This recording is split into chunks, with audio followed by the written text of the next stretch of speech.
What's up guys, it's Waylon here with Universal Ford Lincoln and welcome to winter.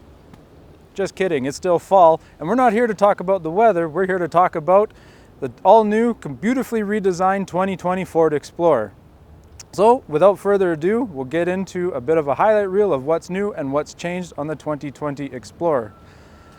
The first thing you'll notice, of course, the complete redesign. The first thing I like to point out is they actually got rid of the clamshell style hood. If you notice on the old Ford Explorer, the hood kind of comes down and this body line is right on the side of the fender. On the new Ford Explorer, they've actually moved that line up to, I guess you could say, a little bit more traditional line. And I think it really cleans up the side of the new Ford Explorer. Moving around to the front, Ford has redesigned the front grille to be a little bit more wider, allowing for a little bit better airflow through the front grille.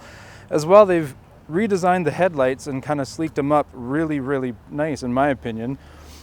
Coming down to the front bumper, you'll notice they've added this little bit of a flare here on the side to kind of contribute to the sporty look of the new design. And they've also redesigned the fog light area, and there's a bit of a flow-through spot here, so air just doesn't accumulate there, it just kind of flows right on through.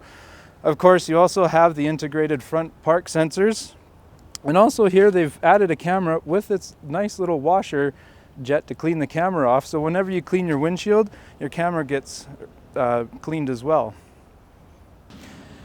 Moving around to the side, you'll notice this belt line here. They've redesigned it and updated to be a little bit more modern, and it actually almost follows the roof line a little bit. If you'll notice, the back of the roof kind of slopes down slightly to kind of attribute to the sporty look. Overall, bumper to bumper, this is pretty much the same length, with one important difference in the wheelbase. It's actually, the 2020 model is actually 7 inches longer wheelbase, and they've actually pushed the front wheel ahead forward to help more evenly distribute the weight. It also helps with the more stable driving experience as you're going down the road.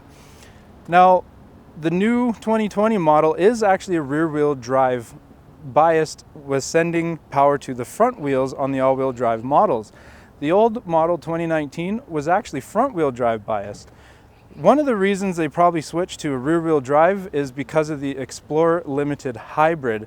The electric motor is actually integrated into the transmission. One interesting fact about that actually is because of that, the integration into the transmission, the 2020 Explorer actually retains its towing capabilities. Most hybrid SUVs are front-wheel drive biased with a continuously variable transmission, and as a result, they're not able to tow as much. Coming around to the back, the rear taillights have pretty much stayed the same. There is some subtle differences, and they've also redesigned the back hatch as well. And they've given sort of a new spoiler on the rear end here as well, again lending to the sporty design. Now, opening up the rear hatch here, this does have the automatic lift gate, and you have a nice little cargo area here, as well as the third row seat does actually fold down. They are electric assist, so they fold down for you with the touch of a button, and the cargo area has a pretty low load point, and also it's very flat all the way to the front. You'll notice the second row is laid flat, as well as Ford has lowered the cup holders for the third row, so you have a bit wider cargo area as well.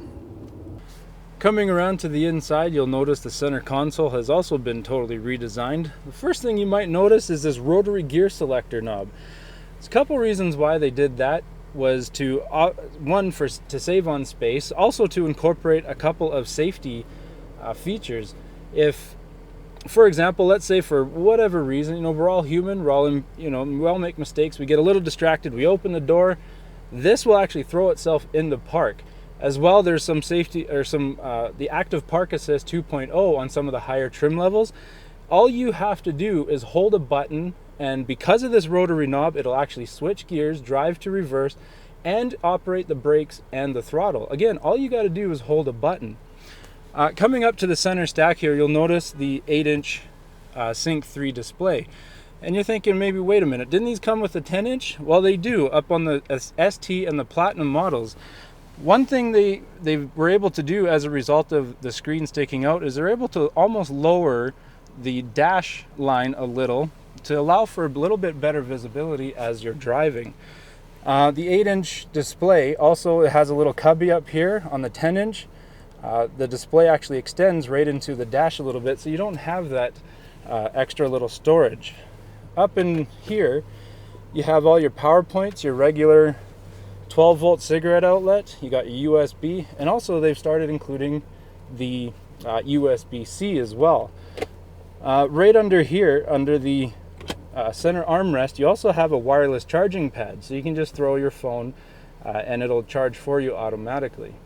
Another interesting feature that they've also changed on the 2020s is all of the vehicle settings are now located on your Sync 3 display. So anything like driver assists, if it'll come up here, so your cruise control, your lane keeping, all those settings are now located there instead of in the center stack.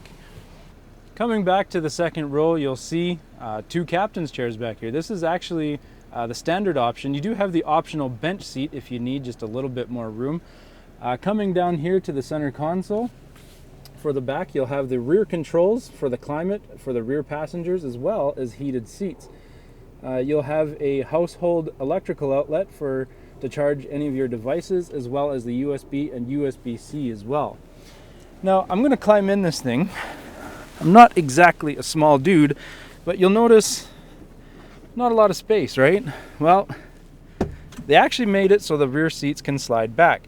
And when you look up, you'll notice the nice panoramic sunroof for the rear passengers to enjoy. So there you have the highlight reel of what's changed and what's new in the 2020 Ford Explorer Limited. If you enjoyed this video, please hit the thumbs up button. And if you have any questions or comments, please leave them in the comment section below. I'm Waylon Green, Universal Ford Lincoln, and have a fantastic day.